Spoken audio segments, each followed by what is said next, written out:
Europa y la crisis. Una crisis de Europa.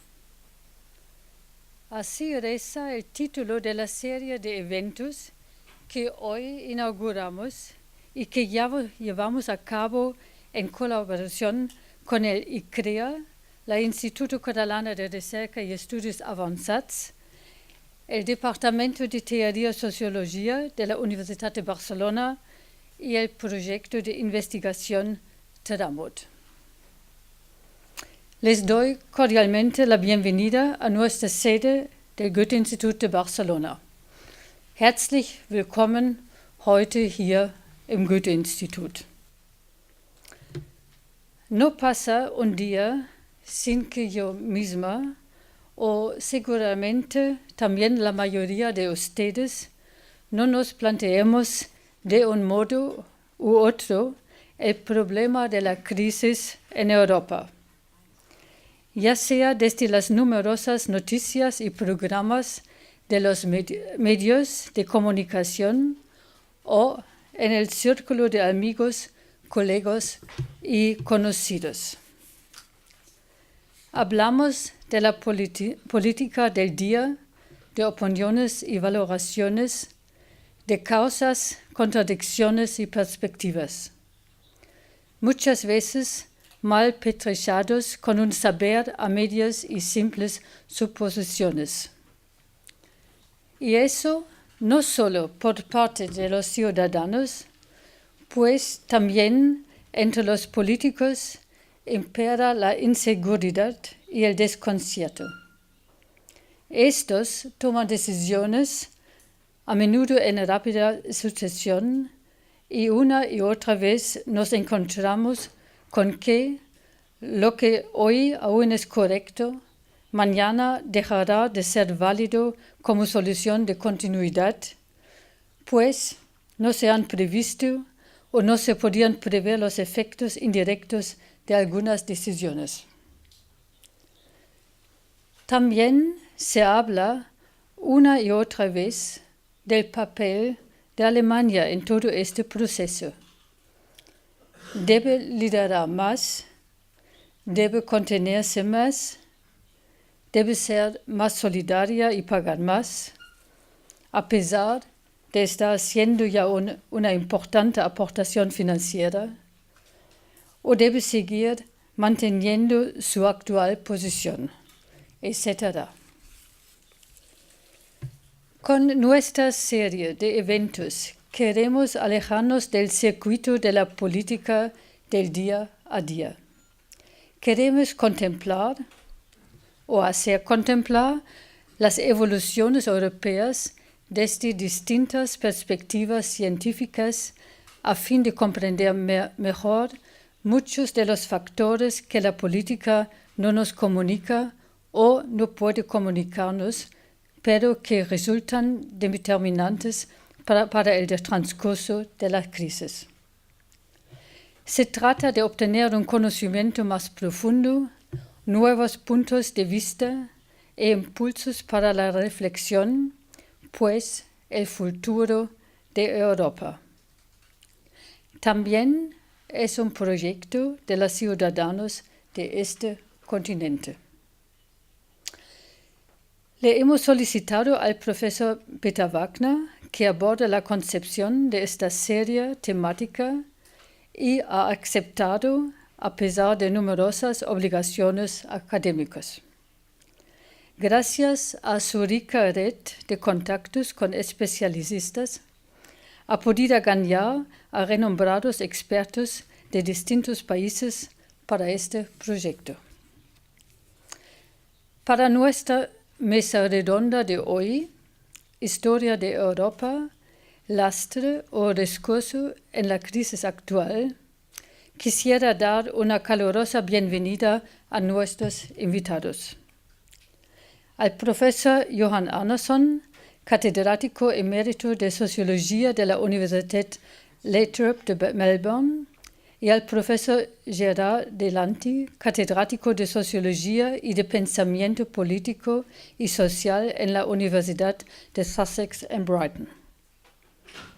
Estimado señor Arnason, estimado señor Delanty, nos alegramos mucho de que hayan aceptado hoy nuestra invitación. Seien Sie uns beide herzlich willkommen. Ich freue mich, dass Sie da sind. También quiero saludar muy cordialmente al Peter Wagner, el moderator de los 6 próximos debates. Herzlich willkommen, wir kennen uns inzwischen gut. Y gracias a todos por venir. Herzlich willkommen, dass Sie gekommen sind. Herzlichen Dank, dass Sie gekommen sind. Y ahora paso el palabra al Peter Wagner. Gracias. Me gustaría dar las gracias al Instituto. Estamos organizando este ciclo de conferencias, de foros de discusión, gracias al Instituto Goethe, y empezamos con esta mesa redonda sobre la crisis de Europa, con una mirada hacia la historia europea. Y me gustaría, no quiero anticipar demasiado de lo que dirán nuestros dos principales ponentes, pero me gustaría sugerirles que ha habido 2 formas principales de considerar la historia de Europa desde el punto de vista del presente. Ha habido una forma de verlo como un desarrollo sin demasiada solución de continuidad, que empieza del Renacimiento, sigue con la Ilustración y que llevó a las sociedades democráticas y de mercado, a su vez en el siglo XX a una riqueza cada vez mayor y da una coexistencia pacífica. Pero también hay otra forma de ver la historia europea.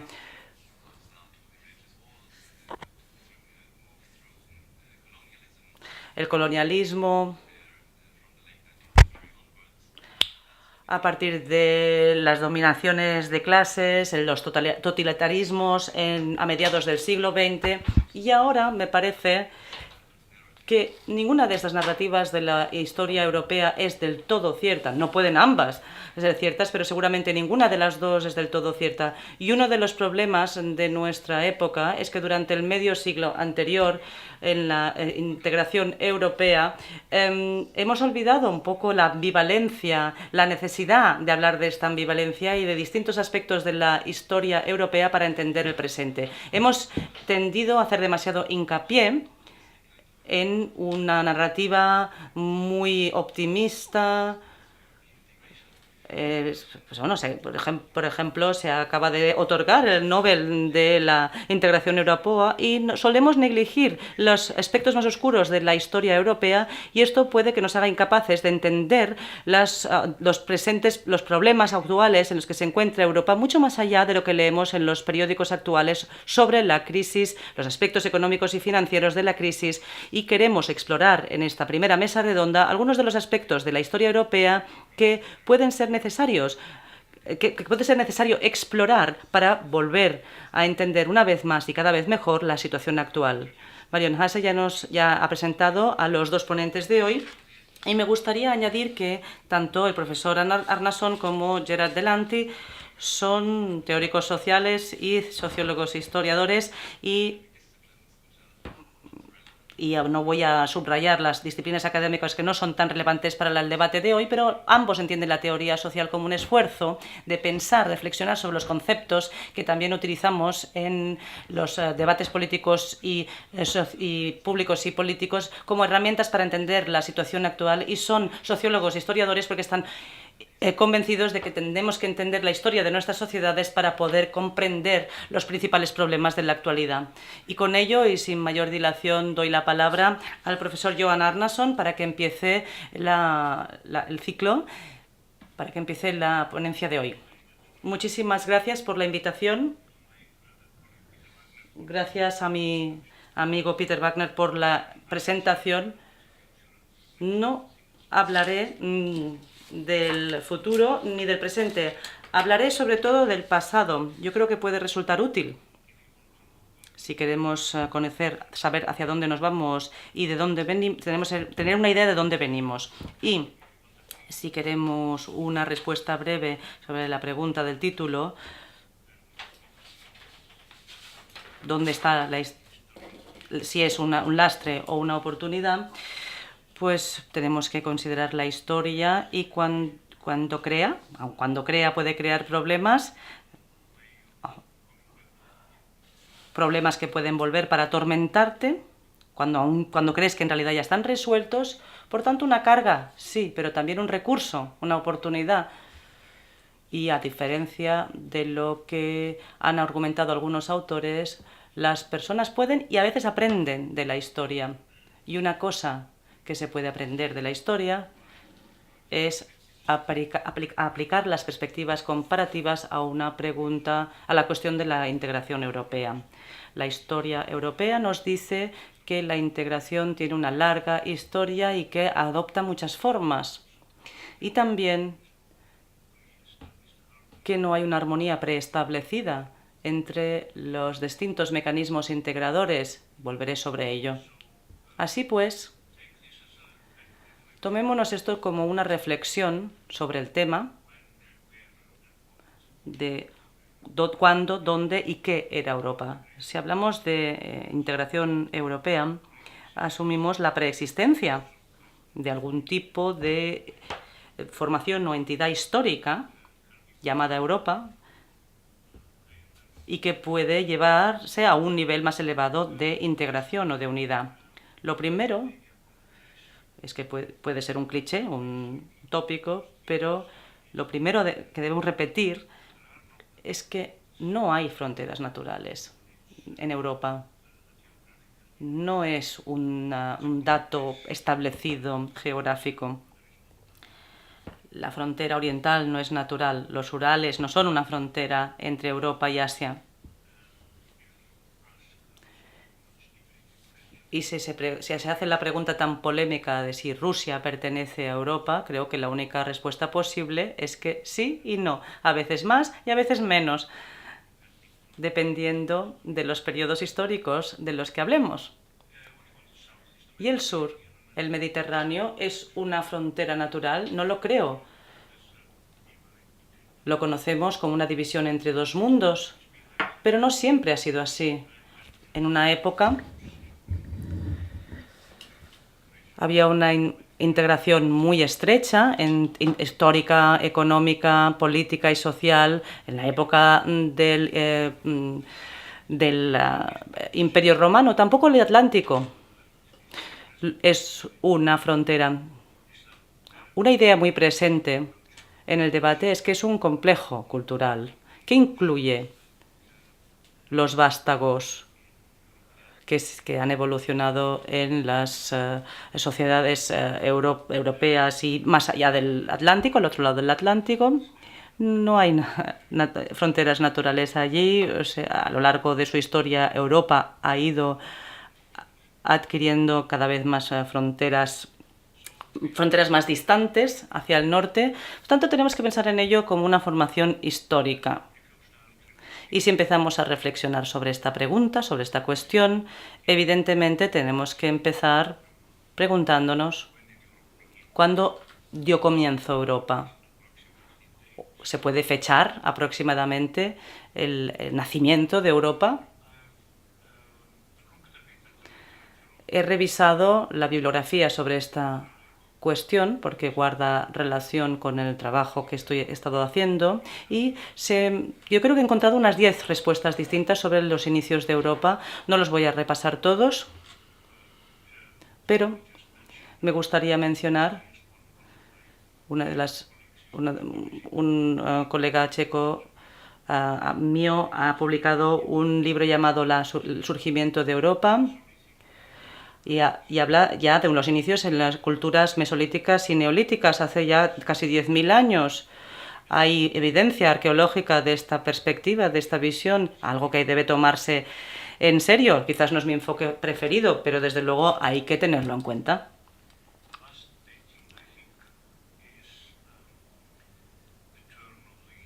Y en la última fecha sería el final de la Edad Media, el siglo XV, cuando empieza a surgir y empieza a ganar terreno la idea de Europa un poco en contraposición con la idea de la cristiandad. No entraré más en este tema, pero la cuestión es que tenemos que coexistir y tomarnos en serio distintas ideas de las fronteras cronológicas de Europa. Y si eso es así, esto quizás nos permita avanzar un paso más, en el sentido de que estas respuestas no siempre guardan relación con la misma pregunta. Si pensamos en términos de trayectorias distintas, una cadena de acontecimientos, entonces quizás sería lógico volver o remontarnos a la época prehistórica. Si preferimos pensar en términos genealógicos, de fuentes, orígenes culturales, entonces muchas veces se defiende que los inicios serían la antigua Grecia. Christian Mayer ha sido uno de los máximos defensores de esta teoría en un libro llamado Kultur der Freiheitswillen, y que sitúa los inicios en la antigua Grecia. Podríamos hacer que la historia empezara con Homero o con la Atenas clásica, por ejemplo. Pero si pensamos en lo que yo denomino la formación histórica,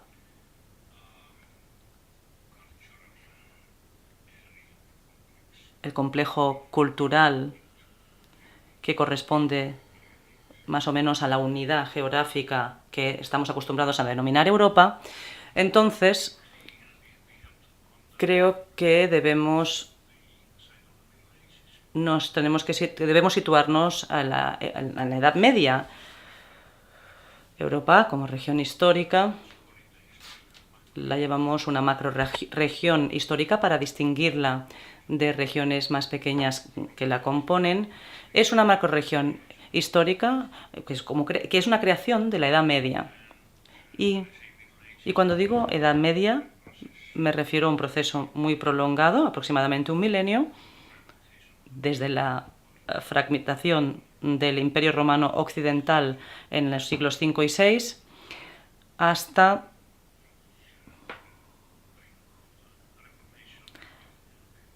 los albores en el siglo XV de la Reforma. Este es el periodo, para mencionar tan solo los hitos más importantes, el periodo durante el cual la idea del Imperio Romano se reencarna, no se restablece a la misma escala y de la misma forma que antes, pero sí se reencarna en algo que lo convirtió en una institución crucial para la Europa occidental medieval. También es la época de lo que el Robert Padlet, el medievalista, crea la configuración de Europa. La creación de Europa es un clásico contemporáneo, este libro, en el que habla de una gran expansión de la cristiandad occidental durante la Alta Edad Media. Lo que me gustaría añadir a esta perspectiva es que, en mi opinión, esta forma de reflexionar sobre Europa tiene mucho más sentido y consiste en ver dos Europas, la creación de dos Europas. Me refiero a la occidental y la bizantina, porque tenemos la expansión cultural y religiosa de Bizancio, el noreste, y la gran influencia de la cristiandad occidental, por otro lado. Y me parece justificado hablar de una segunda Europa porque hay una estrecha interacción y un impacto muy importante de una sobre la otra, sobre la occidental. Y dos Europas, por tanto, la creación de dos Europas conectadas entre sí, que compiten entre sí por zonas geográficas clave, en conflicto y muy asimétrico el conflicto, porque la Europa bizantina fue la perdedora en el conflicto contra la Europa occidental y la creación de Constantinopla por los cruzados en el siglo XII, pero no desapareció del todo, el legado bizantino de la otra Europa es un factor que todavía debemos reconocer y tener en cuenta. Y ha ido surgiendo, a veces de forma sorprendente, en tiempos recientes. Bien, esta Europa que se creó durante el medioevo, durante la Edad Media, ¿cómo la llamamos? Bueno, yo antes hablaba de la formación histórica, la macrorregión histórica. ¿Vamos a llamarla civilización, esta Europa? Porque ya saben ustedes que las referencias a la civilización europea como algo único y continuo es algo que aparece frecuentemente en la bibliografía. Libros con títulos como Civilización Europea en perspectivas comparativas, por ejemplo, abundan este tipo de títulos. ¿Qué queremos decir cuando hablamos de civilización? Bien, ahora no voy a abundar en este debate, pero brevemente quiero esbozar que las personas que utilizan este término al hablar de teoría social e historia comparativa suelen pensar en el engarce de dos cosas: formas de entender y experimentar el mundo, cosmovisiones en el sentido amplio de la palabra, por una parte, y marcos complejos institucionales de la vida social que se corresponden con estas visiones del mundo, de una índole u otra. Si esto es el caso, podemos decir que la cristiandad de Occidente medieval, en efecto, sí era una civilización, uno de los ejemplos clave de la historia. Y puesto que me he referido antes a la integración, voy a abrir un breve paréntesis. Una característica muy interesante de la cristiandad de Occidente medieval es el conflicto entre dos instituciones integradoras, el papado por una parte y el imperio por otra. Este es el fenómeno que un historiador alemán califica de Urform der Gewaltenteilung, forma primigenia de la división de poderes, pero es mucho más que esto. Es el conflicto entre dos instituciones claves integradoras que conduce a la creación de un tipo de ámbito público en el que se libran a estas rivalidades. Pero esta cristiandad de Occidente medieval es sinónimo, es un mero episodio en la historia de la civilización europea. Aquí es donde albergo dudas, porque precisamente por una razón que aducía yo antes, teníamos la cristiandad de Occidente, Bizancio, ambos elementos estaban allí en combinación, aunque fuera asimétrica. El argumento sociológico de poner en pie de igualdad la cristiandad con la civilización europea es un argumento bastante popular hoy por hoy, pero debe examinarse desde la óptica correcta. Es la presencia del judaísmo y del islam la que interviene en la formación de Europa occidental. Indudablemente ambos están allí, pero en la actualidad, si me lo permiten, se observa cierta tendencia a la exageración o a romantizar el fenómeno como si fuera un multiculturalismo avant la lettre, pero no lo fue. La presencia del Islam en la historia de la cristiandad occidental es importante, pero está relacionado a menudo con una compleja imbricación de muchos elementos. Es un factor demarcador,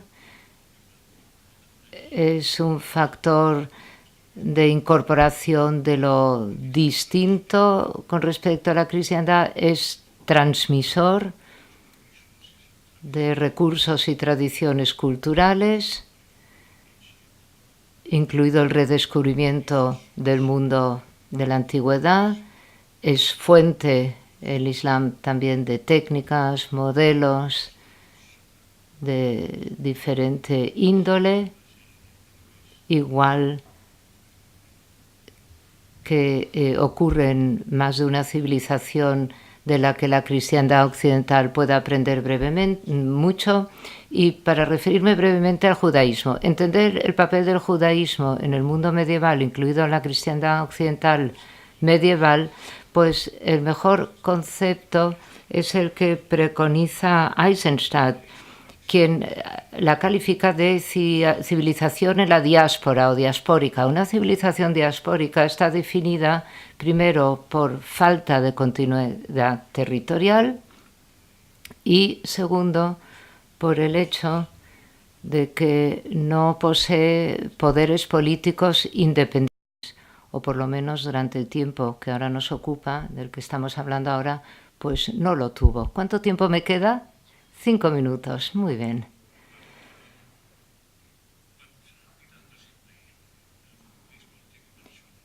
Pero esta multidimensionalidad de la historia medieval, pues es algo que no nos permite establecerlo como sinónimo de la creación, de la emergencia de una única civilización. Y luego hay un argumento en contra del supuesto de la continuidad de la civilización europea, y aquí me remonto brevemente al trabajo muy ilustrativo de Eisenstadt, de nuevo, la defensa de la idea de la modernidad como nueva civilización, pues es una teoría que emerge por momentos en Europa, en el mundo cristiano occidental, más que en otros lugares. Y en este ámbito concreto coincide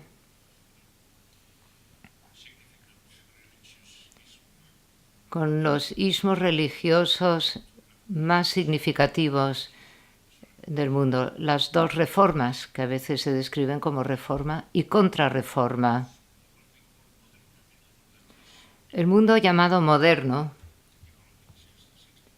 el mundo que se fue desarrollando a partir del siglo XVI, es en gran medida producto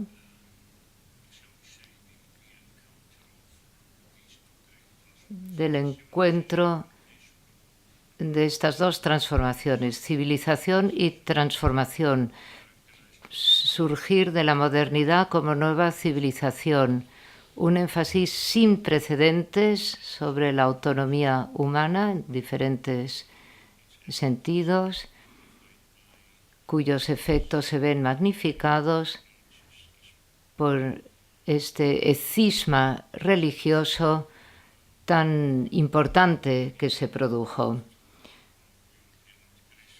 Considerando de nuevo los antecedentes de la integración europea, pues hay que tener en cuenta que subyace a todo esto su historia multicivilizacional,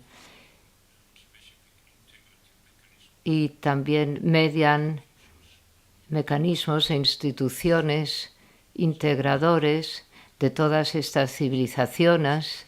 Tiene todo esto una larga historia, pero puesto que el tiempo apremia, voy a pasar ahora a un trasfondo, unos antecedentes más recientes. Una de las características importantísimas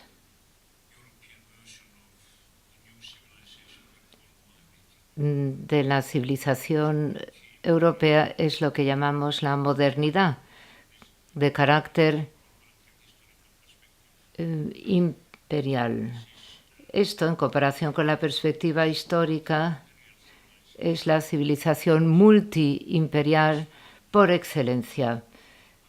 En otros lugares se observan las situaciones monoimperiales como Bizancio o China, por ejemplo, o bien nos encontramos extensiones geográficas tan amplias que una forma imperial o imperialista se segrega de otra, véase el Islam, pero multiimperial en el sentido en que aquí se da la coexistencia de centros rivales en un espacio relativamente limitado,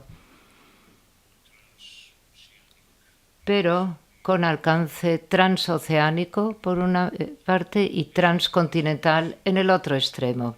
Y esta es la constelación que explosionó en los conflictos militares a escala mundial en verano de 1914, a veces caracterizado o calificado de casi destrucción de la civilización europea, near destruction. Quiero abundar en ello porque hay una idea sobre la Primera Guerra Mundial. Se dijo que fue un conflicto incapaz de superar entre estados-nación, pero esto induce a error. La Primera Guerra Mundial no se debe a una rivalidad destructora entre estados-nación, ni es tampoco el restablecimiento de la hegemonía del Estado-nación, sino que la Primera Guerra Mundial debería enmarcarse en el contexto de rivalidades interimperiales y las nuevas formas que surgieron después de la Primera Guerra Mundial. La segunda ronda fue la Segunda Guerra Mundial y, concluyendo, diré que esta perspectiva con respecto al pasado nos ayudará a entender esa labor importante relativa a la integración europea, El rescate europeo del Estado-Nación, libro muy importante de Alan Milward. Creo que, en efecto, la integración europea o la nueva forma de integración europea que aparece después de la Segunda Guerra Mundial versa sobre el restablecimiento de los Estados-Nación que prácticamente habían desaparecido bajo el dominio nazi. Luego esto se aplica al primer cuarto de siglo, este proceso, y después, en los años 1970, se produce algo que podríamos describir mejor como proceso de formación de Estado de otro tipo o a otro nivel, pero ¿vamos a calificarlo de imperio? ¿O será más útil compararlo, como han hecho muchos autores, con instituciones imperiales anteriores en la historia europea, como el Imperio Romano? Bien, concluyo con este interrogante, no añado más. Se ha agotado mi tiempo, incluso me he excedido un poquitín, pero si quieren luego hablamos de ello en el debate. Muchas gracias. Inmediatamente tiene usted la palabra, profesor Dalanty. Sí, buenas tardes, señoras y señores. Bien, retomo donde Johan concluyó. Integración europea después de la Segunda Guerra Mundial. Ofreceré unas perspectivas a la luz de la crisis actual y lo que apunto es que la situación en la que nos hallamos, vista en la perspectiva de la historia europea y desde 1945, últimos 50 años, o donde deseemos iniciarlo, pues se trata de la relación entre capitalismo y democracia. Y a ello quiero referirme esta tarde. Lo que afirmo es que lo que estamos viviendo hoy claramente es una relación que ha cambiado entre capitalismo y democracia, una relación que ha cambiado entre Estado y economía. Y esto marca una reconfiguración de lo que podemos calificar de pacto societal, de ese consenso posterior a la Segunda Guerra Mundial y que surgió en los decenios que siguieron a la Segunda Guerra Mundial, con la consolidación de lo que podemos calificar del modelo de capitalismo europeo, un modelo de capitalismo que, con algunas salvedades, era aceptable para izquierdas y derechas, o centro-izquierdas, centro-derechas. Y durante cierto tiempo, pues se mantuvo este consenso.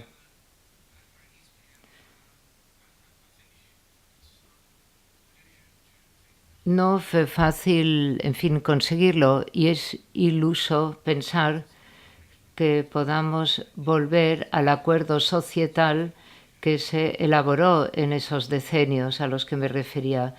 Y el enfoque neoliberal no es la solución. Algunos piensan que incluso forma parte del problema. La integración, el proyecto de integración europea, después de la Segunda Guerra Mundial, fue un proyecto que surgió a partir de la planificación social, cuando hubo amplia aceptación de los proyectos de las élites que fueron asumidas por la masa, sin ponerlo en entredicho en exceso. Esto se ha desintegrado, esa relación entre las élites y las masas. La situación actual, desde, en fin, el año 2008 o el año en el que se iniciara la crisis en Europa, nos recuerda lo que varios teóricos, entre ellos David Harvey, pero también Karl Marx, Keynes y Schumpeter, describieron como la crisis de la naturaleza del capitalismo. Y lo que vengo a decir es que pues quizá sea realmente el caso, que la crisis es condición normal del capitalismo, y lo que vivimos hoy es precisamente la condición normal del capitalismo.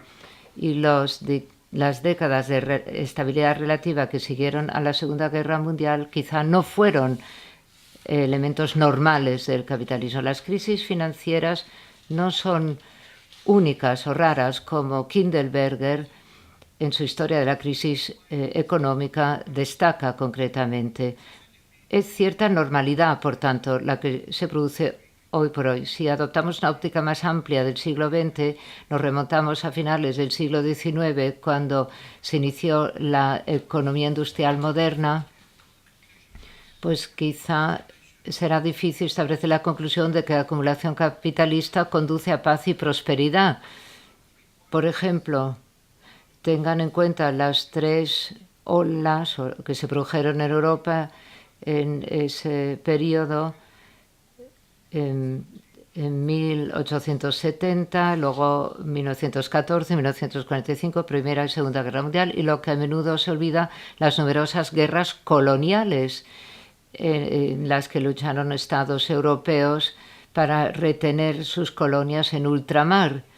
Y luego la guerra argelina, 1960, los franceses y Reino Unido en Egipto, todas estas guerras coloniales que desempeñaron los estados europeos para conservar sus colonias de ultramar, y las tres grandes crisis económicas, 1873, 1929 y 2008. Lo que vengo a decir aquí, claro, es, en fin, un resumen, en fin, mucho más abreviado que el que nos esbozara hace unos instantes Johan Arnason, pero podemos relativizar, creo yo, la situación actual, teniendo en cuenta estas crisis, adoptando una posición normativa y crítica. Podría decirse que Europa debe ser más europea. ¿Qué quiero decir con ello cuando digo que Europa necesita ser más europea?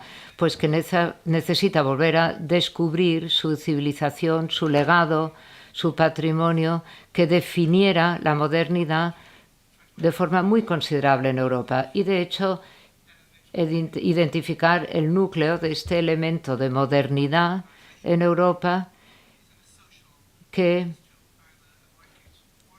reside en un concepto social y que subyace a la civilización, a diferencia de un concepto basado en el mercado o en el Estado.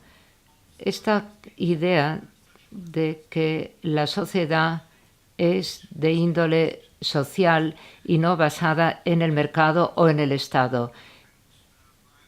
Y esto es lo que distingue a Europa. Y vengo a decir que hay que recuperar la tradición en esta materia.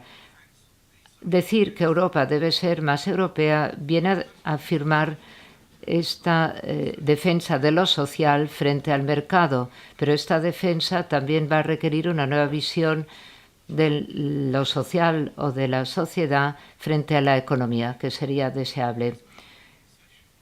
Si existe un valor europeo nuclear, debe contener la justicia social, que se ha manifestado de diferentes formas. Y una forma de expresión de esta justicia social radica en la formación del modelo societal europeo, una concepción de la sociedad que se basa en los valores de solidaridad y que apuesta por la justicia social.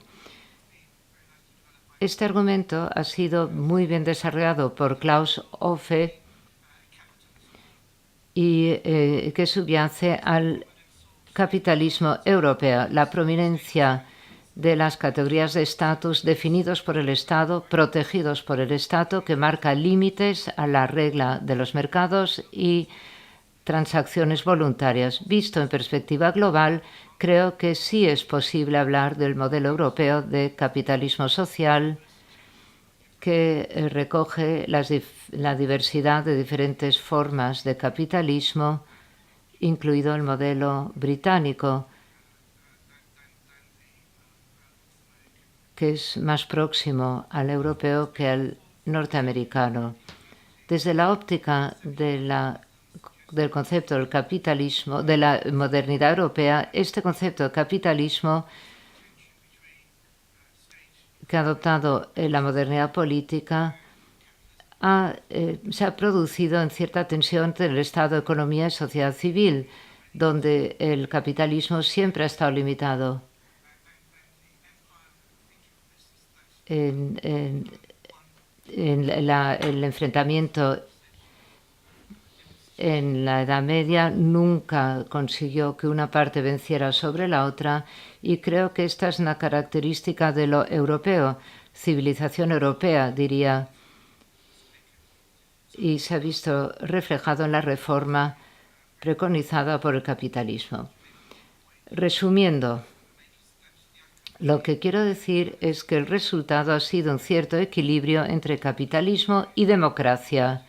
Esto se ha reflejado de diferentes formas en los estados-nación de la Europa moderna y es una característica estructural muy importante de la Europa moderna, como Karl Polanyi también reconoció, que argumenta que cierto consenso se ha establecido entre socialismo y conservadurismo europeo. También Marshall dice que la ciudadanía social europea refleja ciudadanía democrática como contrapeso a las desigualdades del capitalismo. Es cierto que esta perspectiva ha sido limitada por la ausencia del sentido de las luchas sociales y fueron los resultados negociados de las movilizaciones políticas encabezadas por movimientos sindicales, sociales, de trabajadores y de diferentes partidos democráticos.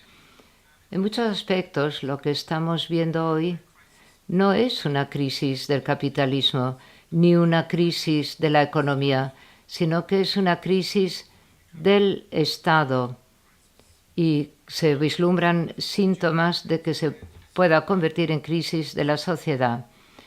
Bien, por el imperio de la ley, en fin, las demandas sobre el Estado son mayores en momentos de perturbaciones económicas y se observa claramente que desde 2008 el Estado no ha conseguido equilibrar la gestión de la crisis con la democracia, o por así decirlo, no ha sabido equilibrar eficiencia con legitimidad. Una nota a pie de página que añado. Lo que ha cambiado no solo es el contexto objetivo en la crisis financiera, sino que también ha cambiado la dimensión subjetiva en todo esto, a saber, una mayor demanda de legitimación y probablemente expectativas insostenibles de creación de valor, de patrimonio, que se desarrolló en los últimos decenios, cuando aún era posible crear en este consenso que se había fraguado después de la Segunda Guerra Mundial. Se creía en ello porque había funcionado temporalmente, pero cuando deja de funcionar, se desvanece la ilusión. Las raíces de la crisis estriban en la expansión y transformación del neoliberalismo, en este capitalismo en red mundial en los años 1990. Claro, el Estado-nación en esta situación ya no es el que ostenta los componentes del capitalismo, los componentes como producción, mercados o las finanzas. El Acta Única Europea en 1986 y el Tratado de Maastricht en 1992, allí la agenda neoliberal se introdujo en el proyecto de integración europea y se estableció libre movimiento de mercados, capitales y servicios. El proyecto europeo, no diré que en cuanto a su concepto inicial fuera neoliberal, pero estos elementos se prestaron, lo vemos claramente en la actualidad, se introdujo un enfoque neoliberal y la introducción de la moneda única medió en esta economía capitalista interconectada que se instauró en Europa. Pero ahora vemos que esta economía interconectada se ha fragmentado, condujo diferentes modalidades de acumulación de capitales, diferencia entre las economías nucleares en el norte, cabezadas por Alemania, y las economías mediterráneas del sur de Europa, con otra trayectoria. Es interesante considerar cuánto ha cambiado la situación hoy, a diferencia de hace 10 años, cuando se debatió amplio y tendido si la Unión Europea podría acaso soportar la incorporación de países de Europa Central y del Este. Se creía que carecía de capacidad Europa para englobarlos, pero la reunificación de Alemania incorporó Alemania del Este, pero vimos una inversión en los destinos, concretamente en el ejemplo de Polonia. La economía polaca no ha sufrido problemas que sí han afectado a Italia, España, Portugal, Grecia, Irlanda, países de Europa meridional. Se ha debatido ampliamente si estos países, sobre todo los que sufrieron largas dictaduras como Grecia, Portugal, España, podían democratizarse, y se han debatido muchos problemas de estos problemas en los años 80, y en la perspectiva más a largo plazo podemos ver que han surgido ciertos problemas no inesperados que han vuelto a presentarse, lo cual ilustra con qué rapidez las cosas debido a distintas crisis pueden cambiar. La integración del este de Europa ha tenido un éxito relativo, mientras que parece que la incorporación de países del sur de Europa en la eurozona es una tarea mucho más formidable. El proyecto de integración europea, en cualquier caso, y ha tenido los siguientes objetivos económicos, que son la integración de mercados, pero la naturaleza de la economía capitalista reside en que también se basa en la producción en las finanzas, lo que hace posible la producción mediante crédito, porque sin la necesaria inversión, sin ellas la necesaria inversión y la liquidez son imposibles. La producción, el mercado y las finanzas son los tres pilares del capitalismo. Por lo que respecta a la producción, existen grandes diferencias entre las economías de Europa, es decir, en los modos industriales y postindustriales de producción, así como los remanentes de las economías preindustriales artesanas del sur.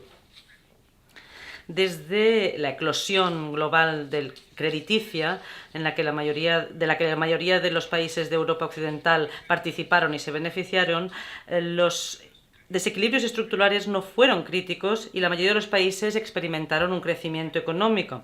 La economía del tigre celta de Irlanda es un gran ejemplo de lo que es el auge y la caída de una economía.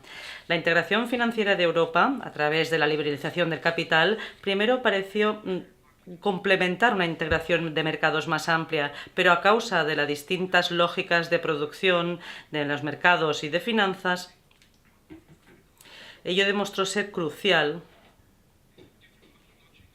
Las distintas lógicas de esta producción, de estos componentes del capitalismo, demostraron ser cruciales, sobre todo una vez la crisis financiera y económica global causó su impacto en los países europeos a partir de 2009. A partir de ese punto, 2008-2009, la lógica de producción de mercado y de finanzas dejaron de ser manejables y contenibles dentro de los Estados-nación y de la Unión Europea, y esto han ido en distintas direcciones, lo cual ya había comenzado a suceder mucho antes de que estallara la crisis en sí. La crisis en Europa no es solo una crisis de cariz económico, sino también político y cada vez más social.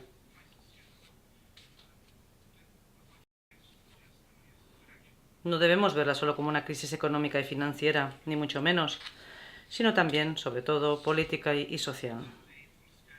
Aunque el pleno esplendor de la crisis social todavía no ha surgido, aunque se está viendo con bastante claridad. Se caracteriza en el modelo del capitalismo democrático que ha parecido funcionar durante varias décadas y que ha sido la base de la integración europea desde su concepción, desde los primeros años de la Comunidad Europea. El capitalismo y la democracia se están desacoplando una vez más. La relación entre ambos, entre capitalismo y democracia, nunca ha sido una relación natural.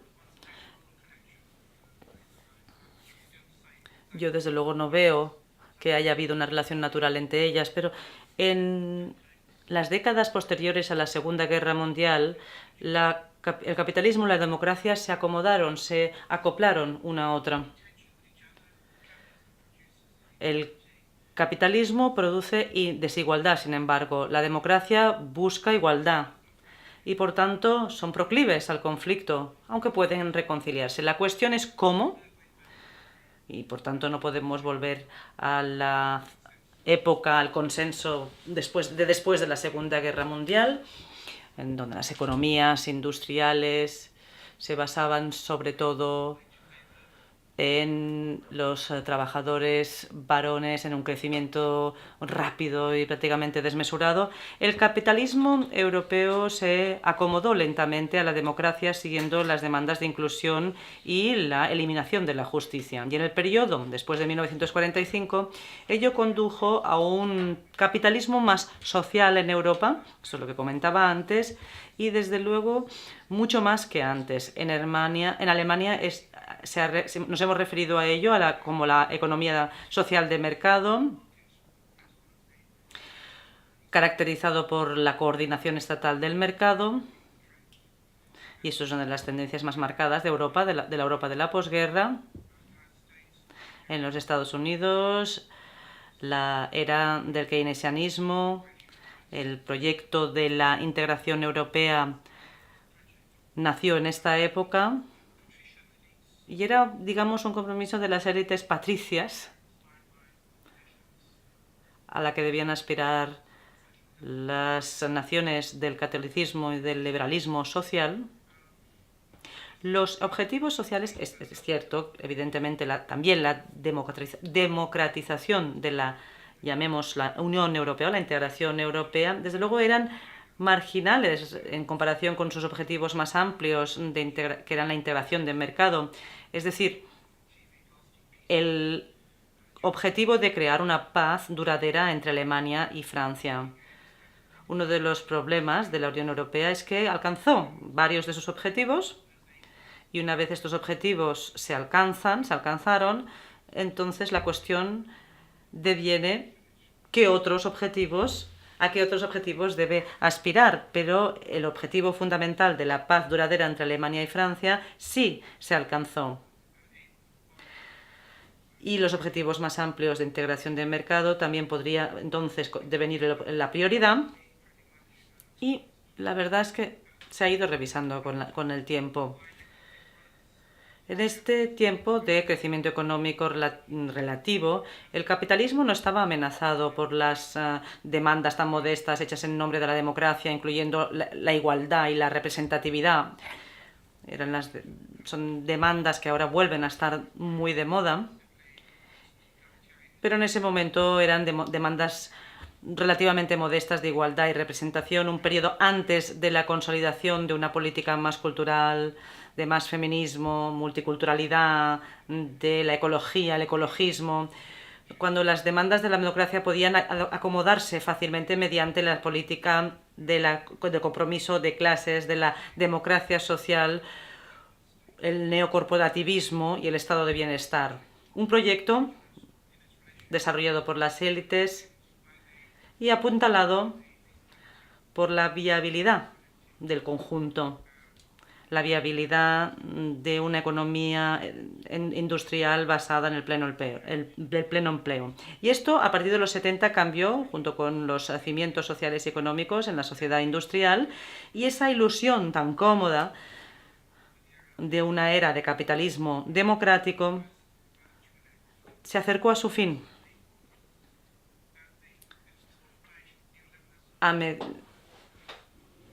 El neoliberalismo fue una forma, digamos, de posponer lo inevitable.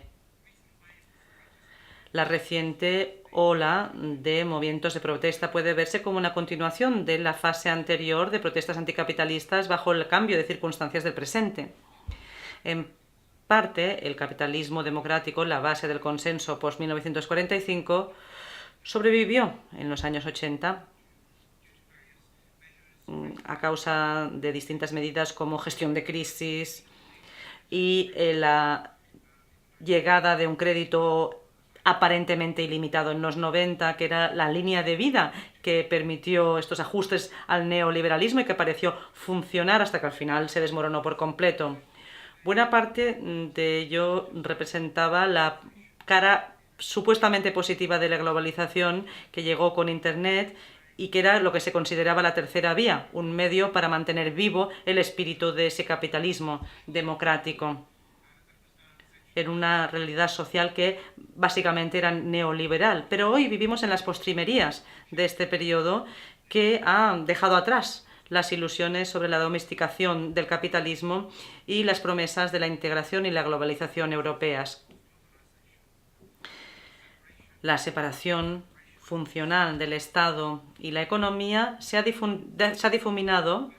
El Estado pierde su capacidad de gestionar la crisis, su capacidad de siquiera aparentar que gestiona la crisis. Por un lado, tenemos nuevas exigencias a la democracia, mucho más radicales de democracia, que compiten contra no solo la Unión Europea y su déficit democrático, sino también contra el Estado nacional. Y por otro lado, el capitalismo ha generado toda una serie de problemas que ni el Estado nacional ni la Unión Europea son capaces de resolver de la forma que aparentemente era capaz, o al menos demorar, quizás si no resolver, demorar estos problemas